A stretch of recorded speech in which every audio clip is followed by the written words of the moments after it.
Hey guys, this is Kat, and in this video I actually wanted to talk to you about my spiritual path and how I came upon my path, and I guess kind of like where it's taken me already and where I'm going now.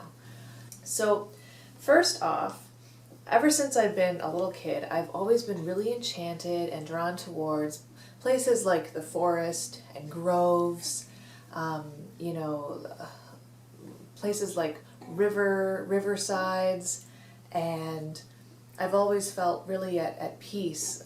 Even as a small child, I loved to play for hours and hours by myself outside, making forts out of tree branches, and I used to pick berries off of bushes and make paint out of it and paint pictures while sitting outside with my natural paints. And I used to go for really long walks in the forest that was next to my house where I grew up, because my family lived next to a conservation area. And I used to go for long walks just hoping to see animals and also trying to get lost on purpose. I really don't know why exactly I did that, but I'm sure trying to get lost on purpose in the forest had something to do with the fact that I just loved it in there.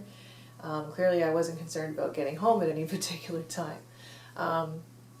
Anyways, and it's just, nature has always been, I guess, a really big part of my life, and a part of my life that even as a small child I found ways, my own creative little ways to stay connected to nature.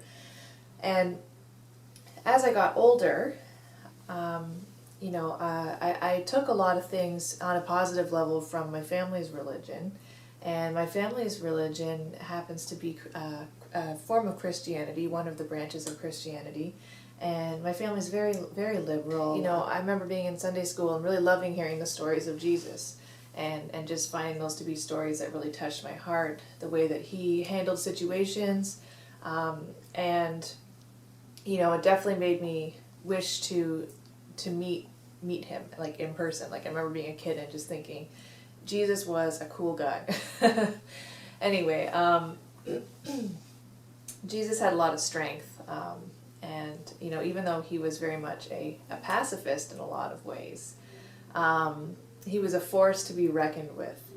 And as much as nature is a big part of myself and my spirituality, I also think my core values and my sense of integrity is a major part of it too. And that's something that I have to say I really got from an early age from Christianity, and the other side of it I got from being out in nature and appreciating nature, which is also something that my parents taught me too. So when I went into my teenage years, I started to feel like a natural desire to sort of break away from some of the things that I had grown up with and to sort of find my own, or find a new way of looking at things, if that makes any sense. And I think that's just kind of part of being a teenager in general, because, you know, biologically and naturally at that age, we are designed, like our brains are even designed, to want to start becoming more independent because we are becoming adults at that age. And part of that for me was just feeling this urge to explore other avenues of my own spirituality. And where that took me first was into the realm of Zen Buddhism. I remember there was a guy and also a few other people that I knew in high school who were very much into studying Eastern religion, and one of them, you know, recommended an author to me named Thich Nhat Hanh. And Thich Nhat Hanh is still one of my favorite authors today, and he's a Vietnamese Buddhist monk who has written a great number of books that are all about, obviously, Buddhism, but specifically about the idea of creating world peace through first creating peace within yourself. So he writes a lot of really great spiritual self-help books that focus on how to enjoy every area of your life by walking a path of mindfulness and being in the present moment, living in the present moment, and having gratitude for all of our entire range of emotions, from anger and frustration to love and joy. And reading his books, I still read them today, reading his books over the years has really, really helped me on my path. And I think even if you're not interested in becoming Buddhist, he's an author that's worth looking up. I'll put some information about him in the description section for this video.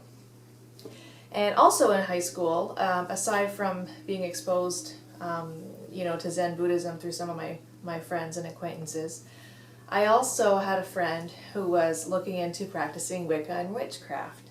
And I remember being in her room one day and she was showing me her altar and some of her stuff, and she kept all of her stuff for her altar kind of like in this like wicker basket type of thing, because she didn't really want her parents to see like all of her stuff and whatnot.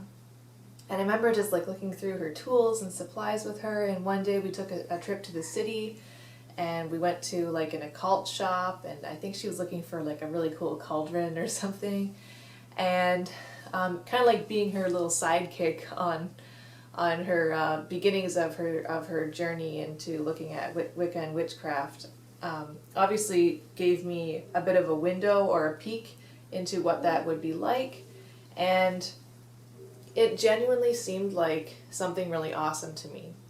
And from what I had started to discover about Wicca and witchcraft at that point, I learned that it also reminded me of things that I did when I was a child. When I was a child, I remember when my family went on vacations, my sister and I used to like to go into trading posts that we stopped at along the road, and we would buy bags of scrap leather and we would sew each other kind of like, I guess they were kind of like little medicine bags, and we used to put like herbs and things in them. And I remember making just like tons of different types of pouches and whatnot, and my sister gave me one that was actually on like a little leather necklace string, and she said it was it had like the secret to our friendship inside of it, and it was like a little tiny medicine bag type of pouch with herbs and things. But we were so young that we didn't have a name. Like, she didn't know she was making me like a medicine bag or anything specifically Native American or anything that was kind of like a little spell or a charm. It was just something that sort of organically happened, that she thought of and that I appreciated. And so when I was looking into Wicca and witchcraft in the first place, when I was in my later teen years, I really kind of felt like, wow, I've kind of done some of this stuff before.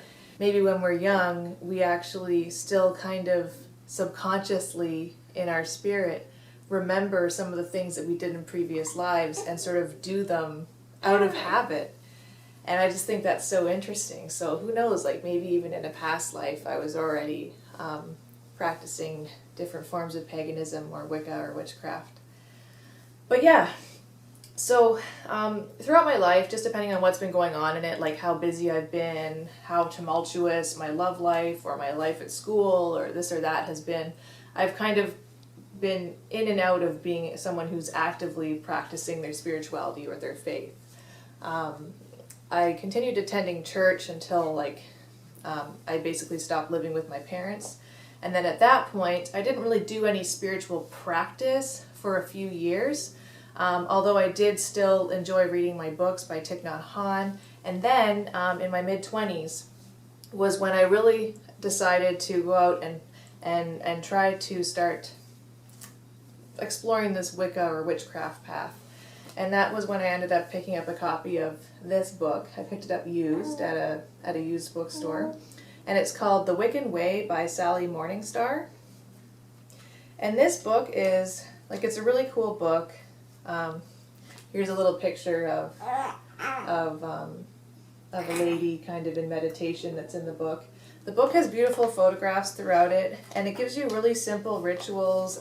It talks about the wheel of the year, and it was a really great introduction for me into starting to put together like a physical sacred space and an altar, and kind of like learn a little bit about some of the archetypal ways of worshiping the Lord and the Lady or God and Goddess, and becoming connected with the wheel of the year or the cycles of nature. And then after reading that book, I started reading other books, which then talked on an even deeper level about Wicca, which really reminded me of Buddhism, except kind of seeing a lot of Buddhist principles through a different lens. There are a lot of things that I could say about Wicca and what I really love about it, but this video is more about how I found my path. So I think I'm going to leave it at like the thoughts and bits of my experience so far that I've already told you about, and like obviously I can talk more on this in the future, but that's the basic way in which I came to find Wicca, and how the other parts of my life led me up to this leg of the journey that I'm now on. I went from practicing solitary to seeking community online through YouTube and making videos and listening to other people's stories. And then I moved into feeling comfortable enough to seek out actual other people that I could physically interact with in my own city. And that's also been something that's been really helpful to me. That has also helped me to discover more of this path and realize even more so that it is the thing for me. And I don't know if I'll practice Wicca for my entire life. I imagine that I will, but you never know what is in store for you. I think life is a lot like the way a writer writes a book. You start out with some kind of a plan or ideas of how you want it to go, but the more things happen, the more the story kind of starts writing itself, and you just kind of go along for the ride. So I've really enjoyed where Wicca has taken me so far, and that's the story of how I found this path. So I hope you enjoyed this video, and I'm wishing you a beautiful day, and I'll see you again soon. Have a great day, everybody.